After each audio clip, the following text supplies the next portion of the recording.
I think it's perfectly in time to go to the second speaker. Okay. I should start. Yes. As many of you may know, I'm reasonably new to Japanese philosophy. Consider myself pretty much a graduate student. And graduate student, better paid, but don't have to worry about a job, but a graduate student nonetheless. I'll just dive into the paper and go through it, and then we can see how it goes. I've been struggling. This is something that I'm working on that I need to get done, but this text seemed to dovetail, and so I'm trying to dovetail two projects together and situate it in a larger project that I'm doing while I'm here at Nanzan.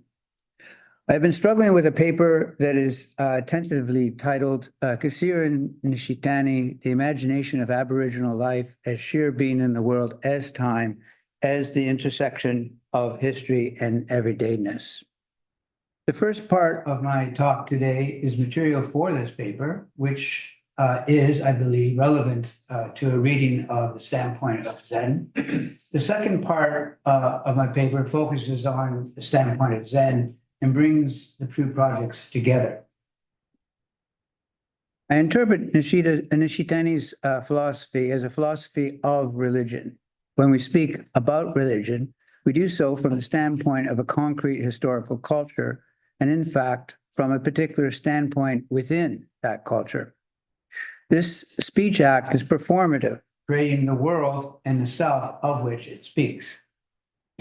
By culture, I mean the historical sense of sense-bestowing horizons of objective spirit that open and form a unique event of worlding and condition the historical life of subjective spirit that unfolds in that historical world. No language, no world, no self. And each speech act transforms the language spoken, and by extension, the world it forms. In creating a work of art, the artist interprets what art is. A philosophy of culture is the self-awakening of culture as an existential embodied realization of a culture in a twofold sense of its self-understanding and self-actualization, to speak with Nishitani. A philosophy of culture is thus the philosophical activity or practice of a culture returning to the limits of its historical life, returning to a point where it can become conscious of itself in its ultimate ground. That is, where it speaks about the standpoint from which it speaks in the ground of life as the primordial ground of poiesis itself. The historical task of returning to its home ground forms the historical life of every cultural event of worlding, existentially realizing itself in history as history, actualizing itself as being in time as time.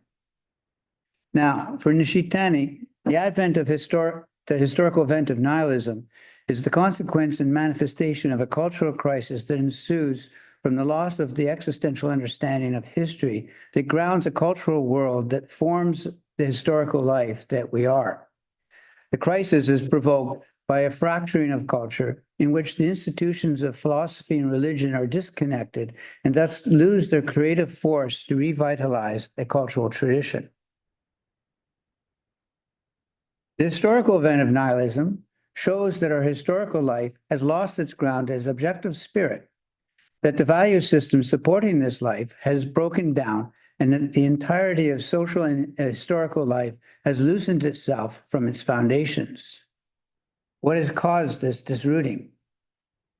In a rapid modernization of the objective realities of Japanese culture during the Meiji Restoration, what was overlooked was the fact that the historical forms of objective spirit were directly rooted within the subject and not readily transferable from one place to another. With modern fashion, modern technology, and modern modes of economy came a new sense of self. And with it, the sense of life that had animated the Japanese world was transformed, provoking an identity crisis, yes, but more importantly, a profound disrootedness from life. Buddhism had lost its force, leaving a total void and vacuum in the spiritual ground of Japanese culture. The crisis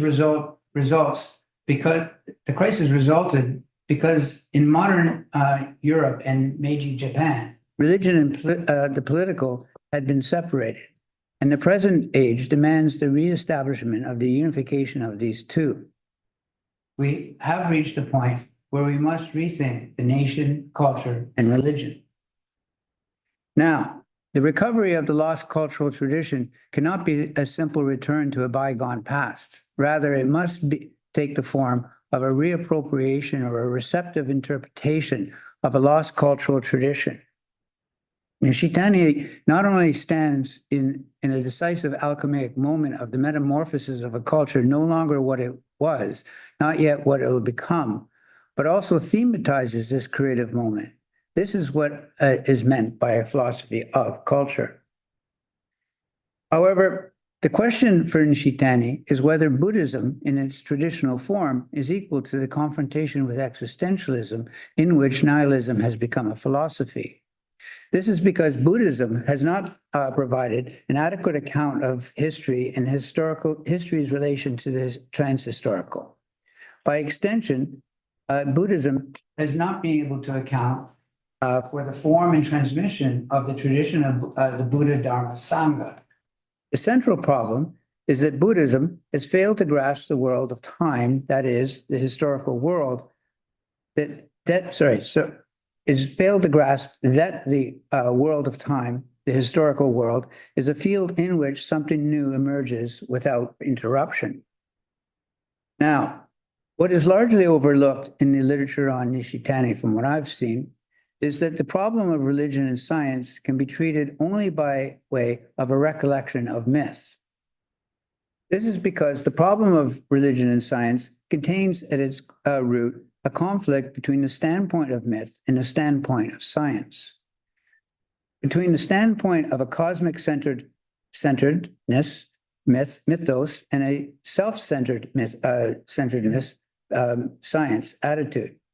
For Nishitani, philosophy, science, and religion originate in and through a confrontation with mythical life and are defined by the nature of this confrontation.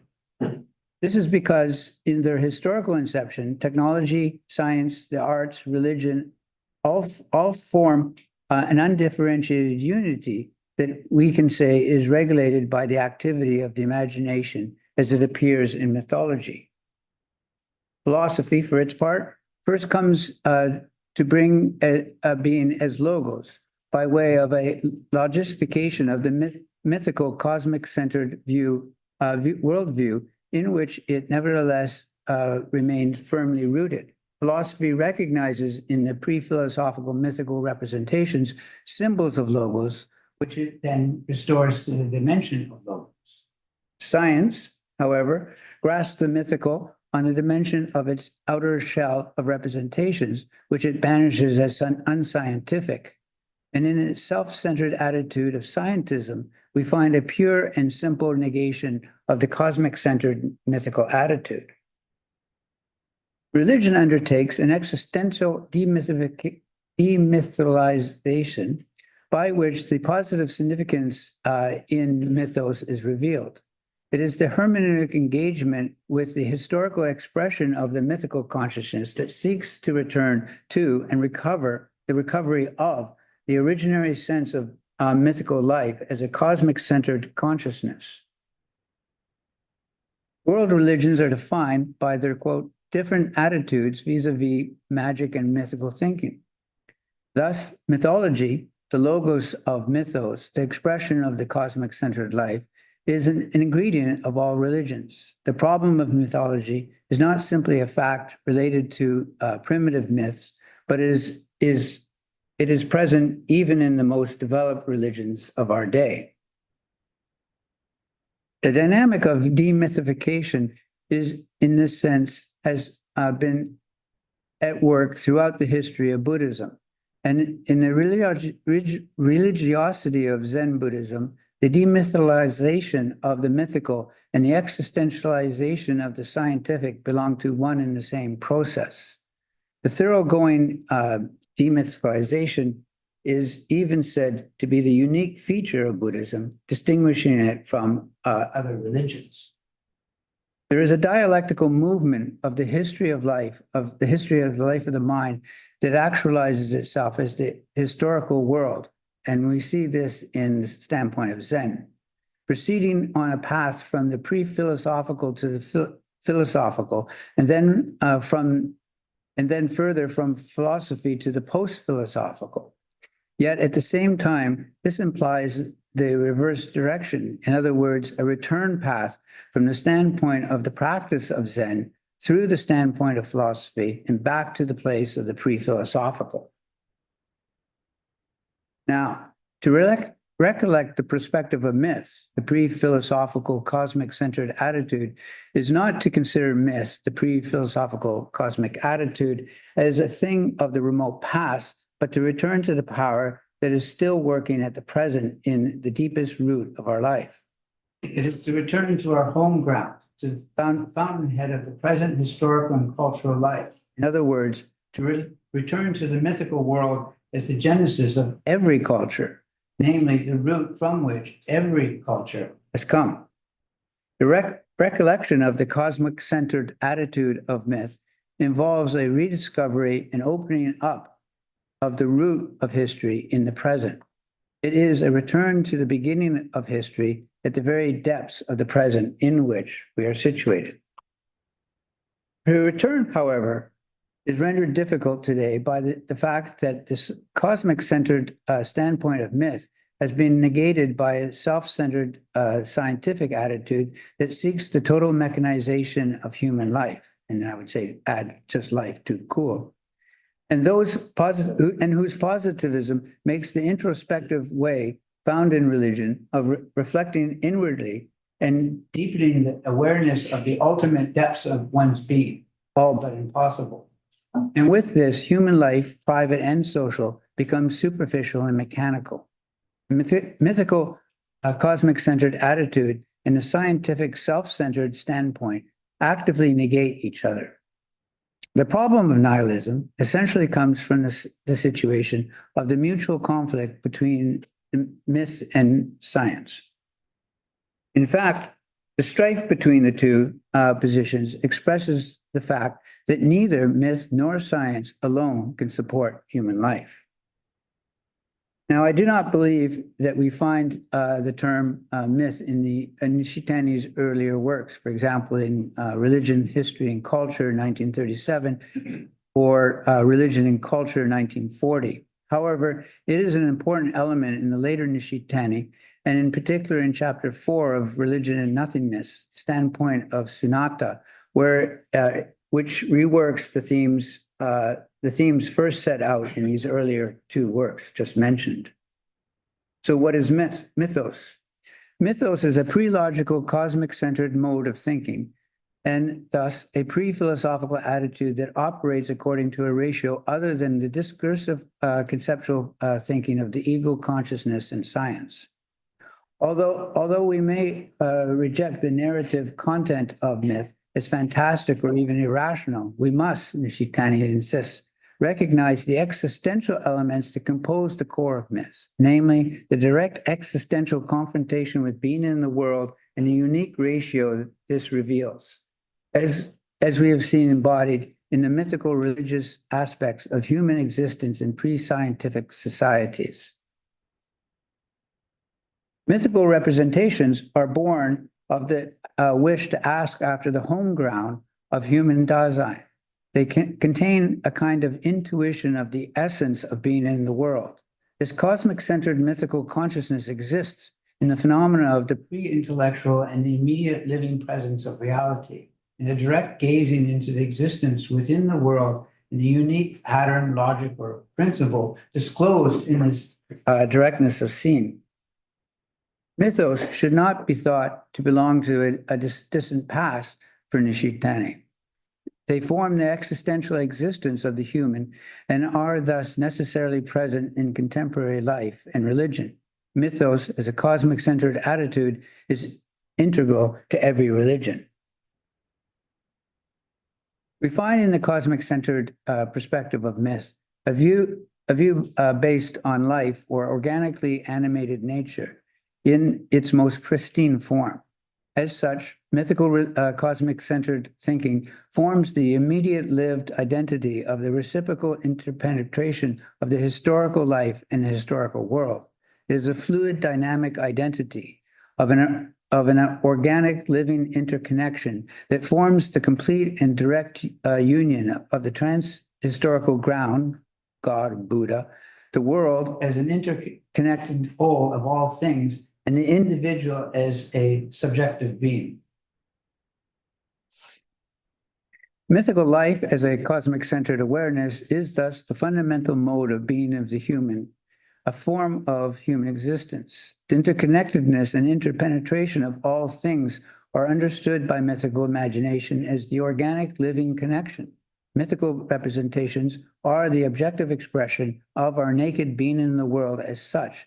It is a sheer being in the world in its straightforward sense, existentially more essential than the being in the world as human.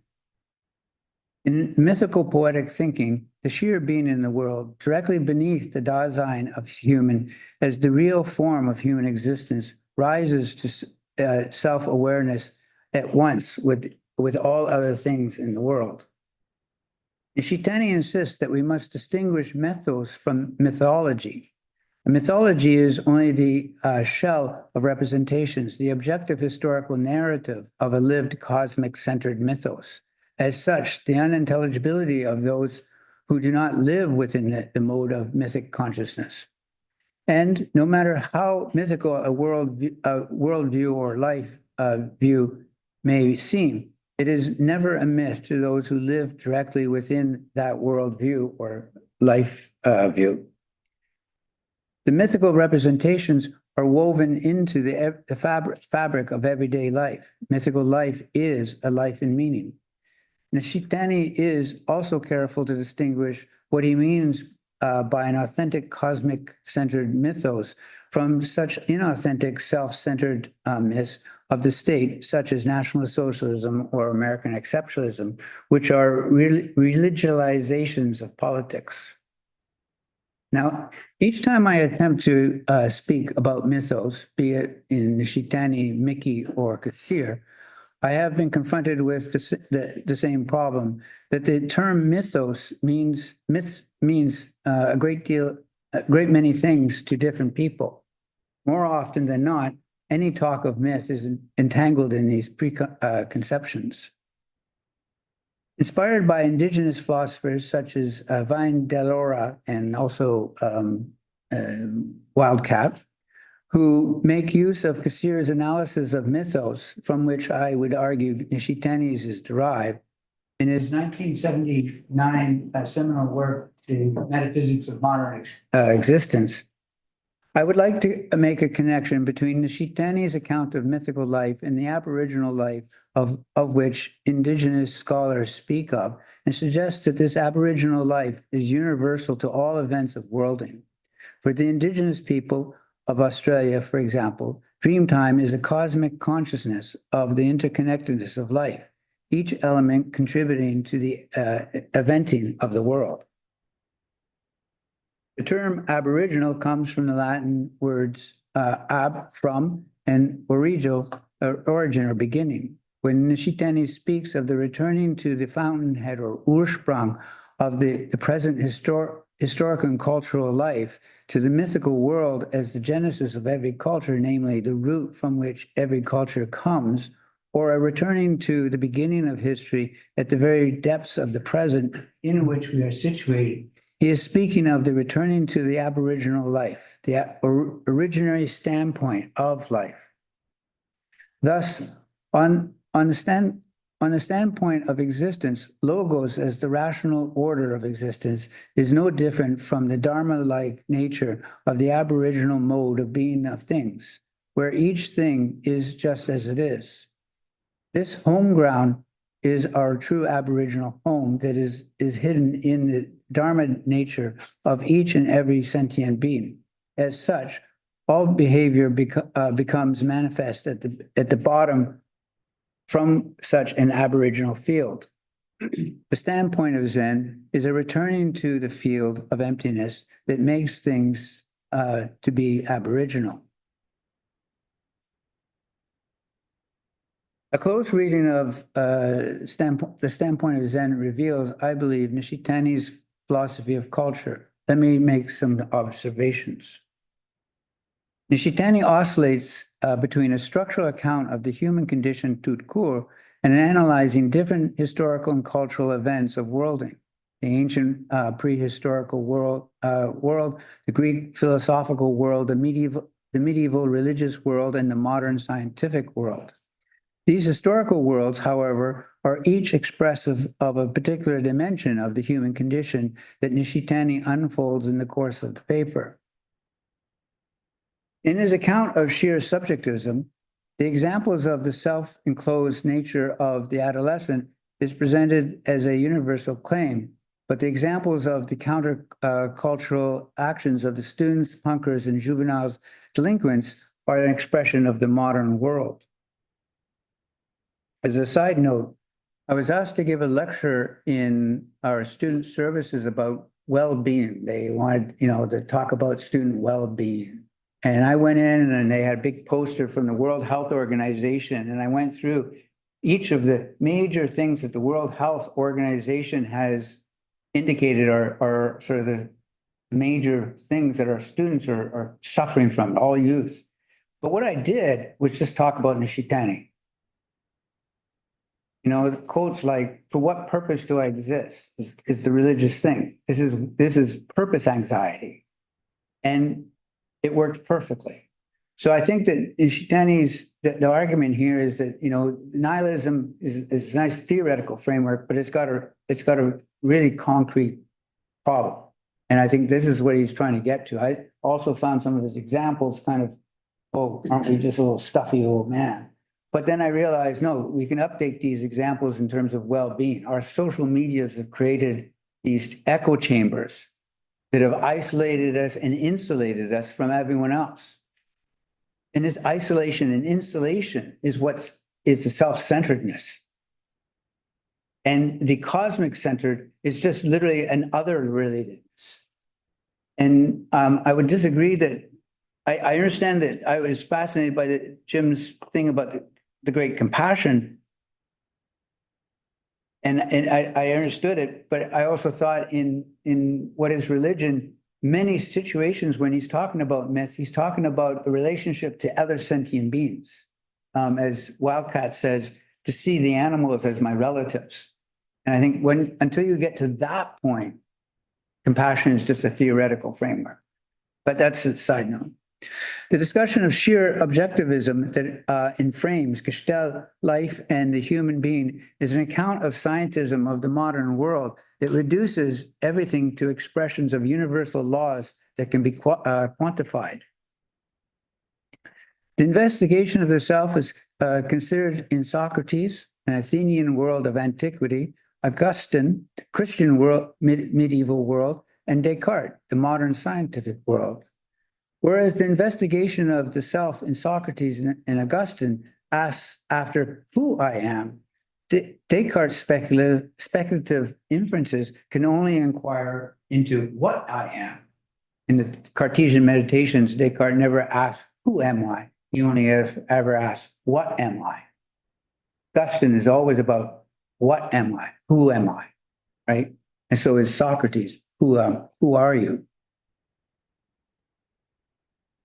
With this, there occurs a split in the subject between the existential who that sees and sees by living life and the ontological what that is seen, but which as an object is no longer the lived self. Socrates and Augustine engage in the practice of self-investigation that sought a resting place for their own existence.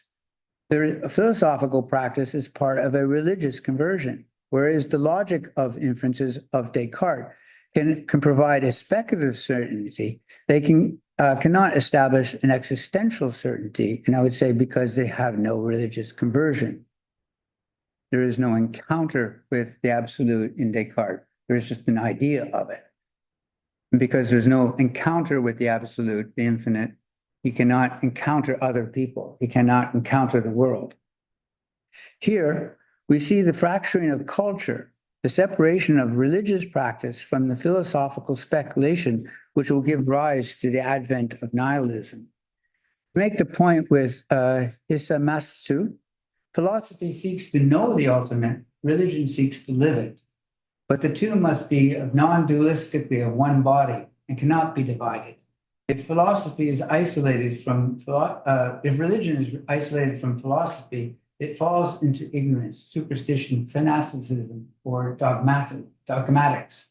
If philosophy is alienated from religion, it loses nothing less than its fight. Religion without philosophy is blind. Philosophy without religion is vacuumness. I would argue that the Buddha way is neither philosophy nor religion, but something that always has the two within it. It is a non-dual duality of philosophy and religion. And the second that got split, and you start talking about philosophy or religion, you've already created a problem that you will not be able to solve. Nishitani's discussion of the difference in how mind is thought of, and in turn how the self is revealed, is situated present as a diversion within the Eastern and Western views of the human between Buddhism and Christianity. However, I wonder whether Buddhism is inherently Eastern or whether Christianity is inherently Western. And I wonder whether the one is inherently self-centered and the other inherently cosmic-centered. I think both of these are false dichotomies.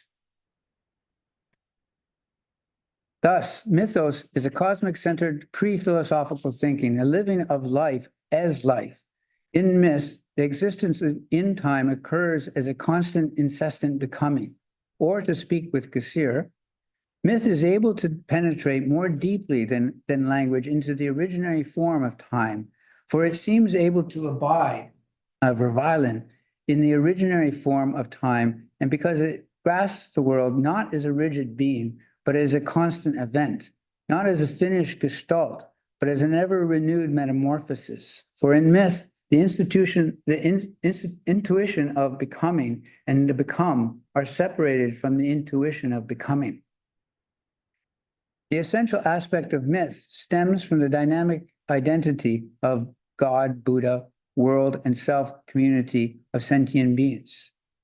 That the cosmic-centered attitude of myth is based on the dynamic unity of these three factors means that the cosmic-centered position of myth is the position of the imagination, namely a position of thinking by means of form images. The imagination here should be understood as in a fundamental sense.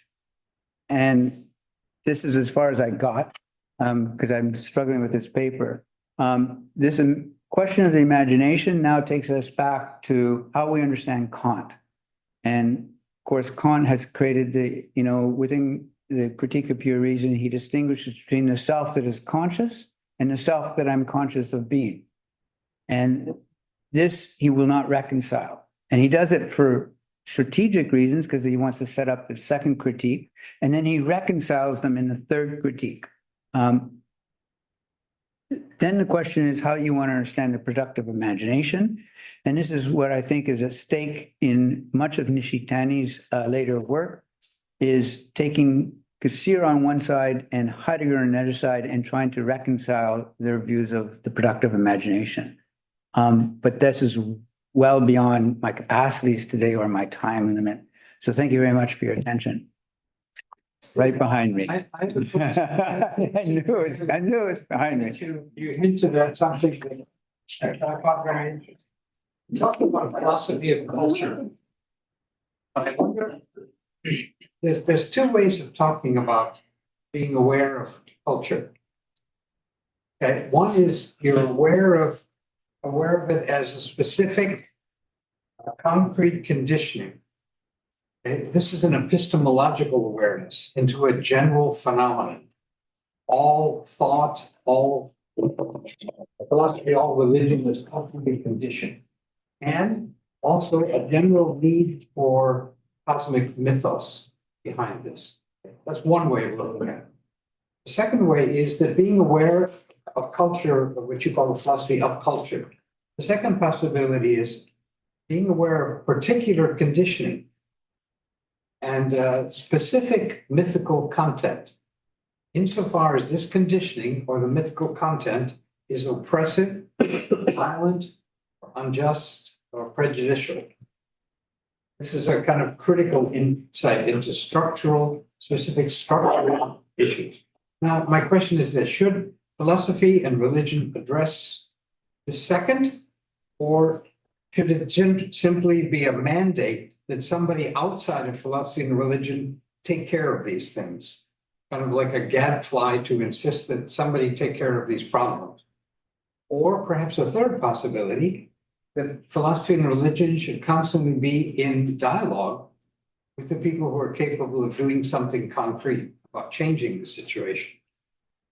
So, for example, a critique of science. We have a critique of science as epistemological, that it's epistemologically incomplete, doesn't cover the whole human being.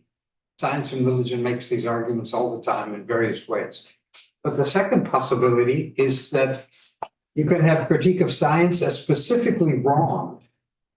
For example, the dependence on political systems that support poverty and hunger in order to keep science going.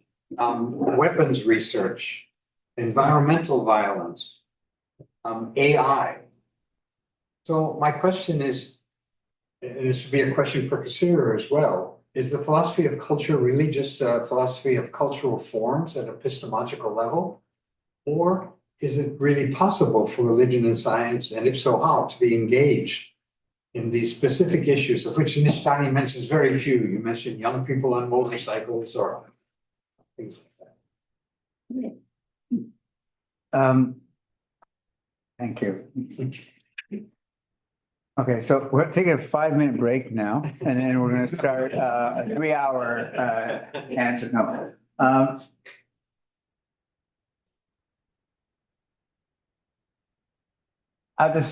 My instincts is where I'll go. The of in the philosophy of culture is a double genitive. And my argument, I see culture, and I think Seer sees culture functioning very much in dialogue. All the different symbolic forms are always in dialogue. And I know that there's a paradigm to say that politics creates culture. And I taught in a graduate program of critical theory for 10 years. So I'm well aware that there's of the attitude that politics, economics creates culture, systemic structures of power. I would argue that it's in fact the inverse. I think it is a culture that creates politics. It's culture that creates economics. And I would give examples of the Kingdom of Bhutan, where a different type of culture is they're trying to articulate economic values based on principle of happiness, the gross national happiness. So it's not that they're not going to try to make money. It's not they're going to make technological toys, but they are working on how do you integrate into the business schools the principle of gross national happiness as a factor that goes into your bottom line.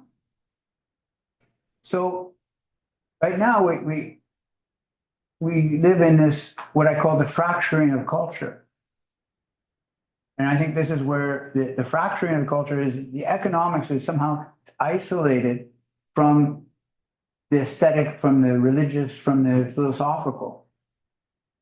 And the political sphere is also disrooted from that. And so this overcoming this and having a more pluralistic way of understanding problems, I think would go a long way to addressing some of these issues. I think some of these issues are created because of the fracturing of culture. And so But the culture is more than just the sum total of conventions. Just as myth is more than just the sum total of specific stories. Mhm. And And therefore, if you simply talk about culture as conventions or myths as the stories, you haven't really addressed the specific cause of some of these concrete problems in culture, because you want to change cultural form, right? That's your goal, right? I want to change the way we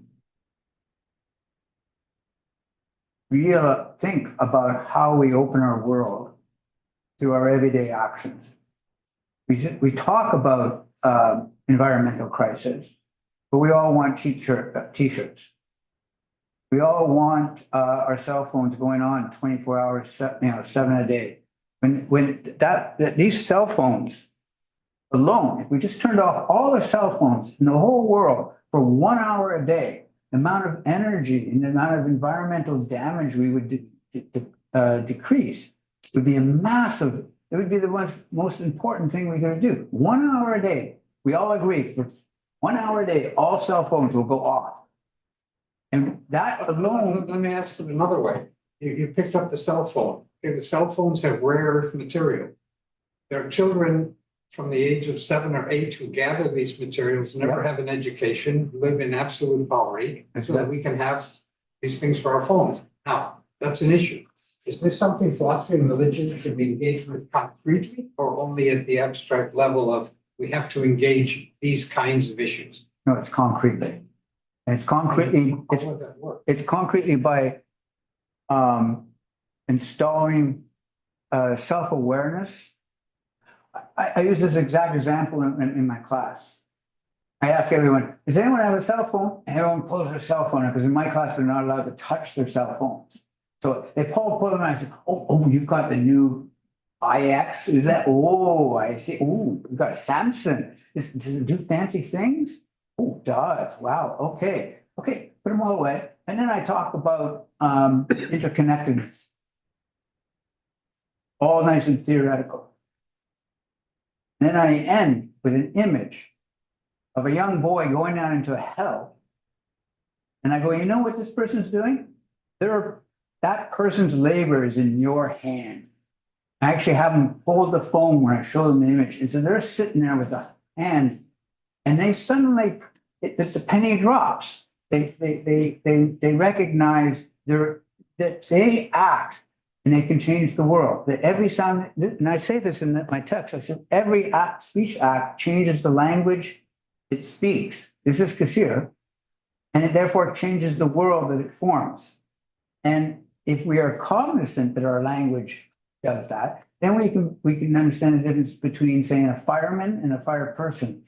We can start using language concretely. We can start realizing that our actions are not isolated, but interconnected with a whole. But unless we develop that mentality or that sense of interconnectedness, not as a theoretical thing, but as a lived attitude, then we'll only be talking about the change. We'll never make the fundamental change. So in a way, yes, I understand there's a fire in the house, we have to put it out. My point is that we'll just start another fire unless we stop playing with the matches. And I think we have to put out immediate fires and deal with some serious issues. But I think at the same time, we're not going to really do anything but lip service to it unless we change the self. So I don't know if you've ever heard of the Cambridge Analytic Project. Cambridge Analytic Project doesn't matter what it is, but its philosophy is this: if you want to change politics, you need to change culture. And if you want to change the culture, you need to change the units of culture. And the way you change, And the way you change the units of culture is by getting them to understand themselves and their world differently, self-discovery. Now, problem is the Cambridge Analytic Project is an insidious structure. It actually manipulates the unit of culture in order to change the culture, in order to create new politics. but the principles is very much. So after this, during the Second World War, Kassir couldn't understand how a nation of basically good people could follow a madman. I mean, in the United States for today, I think many of my friends in the United States are asking the same question. How can the majority of Americans follow this nutcase? And his answer was artificial myth. National Socialism had learned that human beings are constructed through language and image. And if you can manipulate the language and image, you can control the echo chamber of the self. And so people think they're doing A when they're in fact doing Y.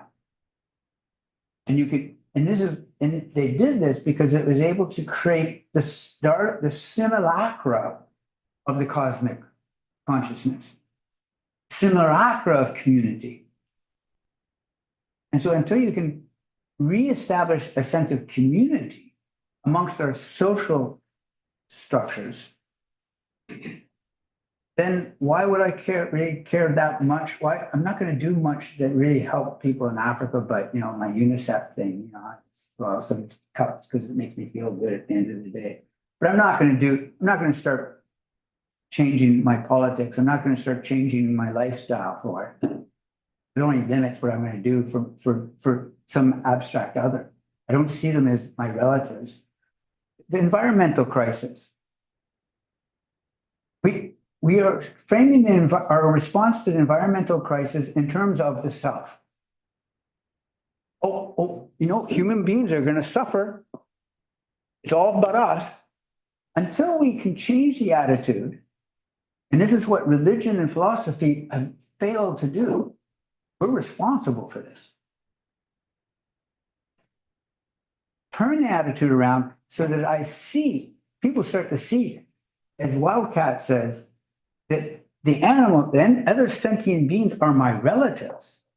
Then I stop raping and pillaging my own relatives. I stop destroying the forest. Why would you've cut your own children's feet off? You wouldn't do that. None of us would do that to anyone else in this room because we're colleagues. You'd all be scandalized if I were to take a knife out and stab our friend over here. But we cut trees down without even thinking about it. We butcher animals without even thinking about it because they're not seen as relatives. This is what the cosmic thing is about, getting back. This is why I wanted to bring it back to the Aboriginal. Get rid of the word myth. And myth is just a bad word, really. I wanted to get back to this Aboriginal. And the Indigenous, you notice I make a distinction between Indigenous and Aboriginal. This comes from Indigenous thinkers. I had a long chat with Wildcat about this. And he's read Kassir and he says, yeah, what Kassir said, I don't like Kassir because he's a colonial thinker and he's blah, blah, blah. But everything he says about Aboriginal life is correct. This is how, and this is why we can use it to explain our own world. So it's back to Aboriginal existence, which is what scientific Western culture or global, I don't even say Western anymore, it's just global economic culture. The culture of self. But we've become tribes of one. And as long as we're trying to be tribes of one, we're never going to care about our relatives. We're never going to see them as relatives. We're not going to see the world. And therefore, compassion is just a pipe dream. Compassion comes once I see other sentient beings as belonging to my species in a way. Belonging to what? My species, they're my relatives. So I don't know. You asked a difficult question. I don't know.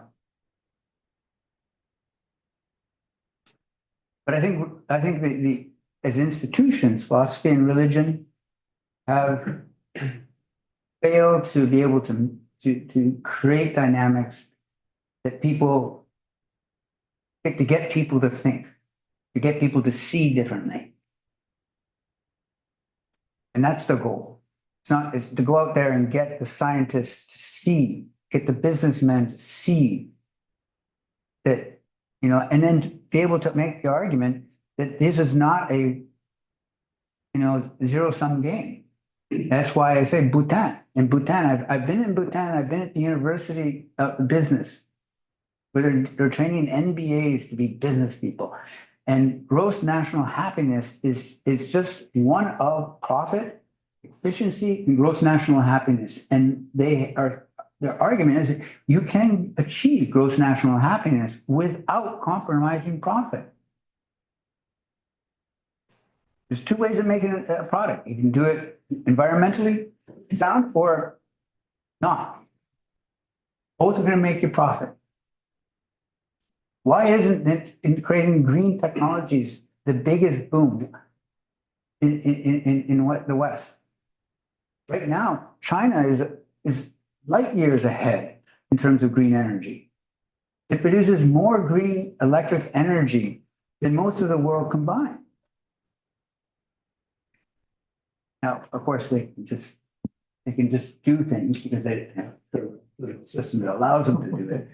But still, it's until culture as a collective starts thinking differently, it will not act differently. And the people who are in charge of making people think differently, profoundly differently, are philosophers, religious, spiritually oriented people, and artists. Those three people have a duty to transform the way we see ourselves and the world and others. Until we do it. So I think that's what I would say. I mean, the question is, you have institutionalized religion and you have institutionalized philosophy. These are the strong elements. And then you have loose philosophy, non-academic philosophers everywhere. You have religious people, spiritualities that are apart from. Mm-hmm. And so how do you get people to ask the question, what kind of story am I in?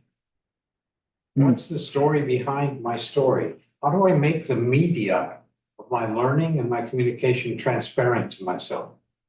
If you try and do it in school, you get accused of threatening people's beliefs. So you have to calm it down, right? If you try and do it in church, people leave. So, I mean, if we're talking about philosophy and religion as forces to get us to see the big story behind the story we're living, what control the patterns that control the conventions, how we buy things, how we use things, how we communicate. Where do you do that? Well, You can't go outside the media because then you're a Luddite and nobody is listens to it. This is why I'm interested in Nakai.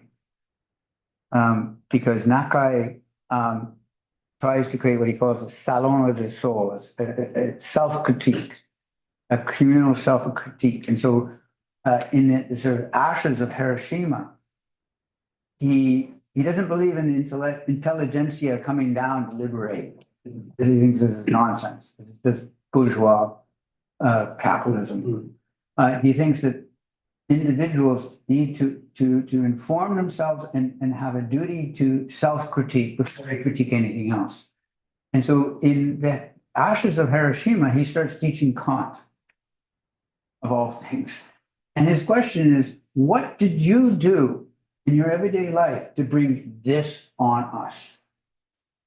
What did you do to support those units from Hiroshima in the northern parts of China that were some of the most brutal attacks? What did you do to support and encourage that? What did you do to help this? It wasn't like, don't blame government, don't blame anyone else. What did you do in your everyday life to contribute to this? And so he tries to link people's self-consciousness of their everyday life to the bigger historical effects. And, you know, he started out with basically just his mother in the room, because nobody could come to his lecture. Surprise. He ended up with, 1,000 students in farmers, laborers. Those are the people he wanted to talk to and help self-educate and self-critique. And he ends up with the Hiroshima cultural movement that has like over 2 million people in it. And then he goes off and creates the Dyad Library. The Dyad Library for Nakai was the mechanism of self-critique. In order for individuals to be able to be self-critical, they needed a reliable access to information and facts. And no excuse. It's there. And this is the very heart of the mechanism of democracy, right? And so are we doing that? I don't think so. In the United States, are we doing that? No, I don't think so. Thank you, Steve, for your talk.